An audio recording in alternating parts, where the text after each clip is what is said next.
gusto mo bang bumalik? I recommend Dr. Santos and Dr. Lyndon Javier. I'm okay with Dr. Javier. Pero... Doogie out, sir. Besides, meron din akong job interview sa US. Work for Apex. Please say yes. Ito ang mga dapat nating abangan sa abot kamay na pangarap. Natanong ni RJ si Annalyn kung gusto niya nang bumalik sa Apex dahil nakikita ni RJ na masayang-masaya si Annalyn na muli niyang makabanding ang kanyang mga kaibigan. Dahil iniisip naman ni Annalyn na baka magalit sa kanya si Dr. Carlos kapag tuluyan na siyang lumipat sa Apex, kaya sinabi ni Annalyn na hindi pa siya makakapagdesisyon.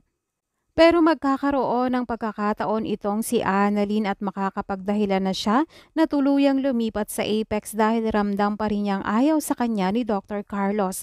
Dahil ayaw rin siyang ipadala sa Japan, gayong kasama naman siya sa memo at napili itong si Annalyn at kasama rin niya si Dr. Lyndon. Pero dahil ayaw ni Dr. Carlos na tuluyang makilala itong si Annalyn, kaya ayaw niyang irekomenda.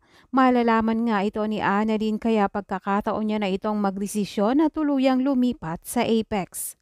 Samantala, dahil tuluyan na ring aalis sila Justin at Eric, kaya gustong pigilan ni Giselle, lalo na't mamimiss niya ang kanyang anak. Sinabi naman ni Justin na kailangan na nilang umalis dahil meron din siyang job interview sa US.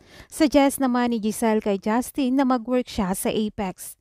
Nang mapag-usapan naman ni Justin at Eric ang tungkol dito, gusto ni Justin na magtrabaho dahil para na rin sa kanyang lolo. Pero si Eric nung una ay ayaw niya, pero dahil gusto rin niyang maisahan itong si Giselle at plano nilang dalawa na tuluyang mag-stay at tanggapin ni Justin ang offer na magtrabaho sa Apex, dahil ang totoo ay may motibo itong si Eric kaya siya pumayag dahil ang gusto niya ay mapunta rin sa kanya ang Apex. Yan ang mga dapat nating abangan bukas sa abot kamay na pangarap.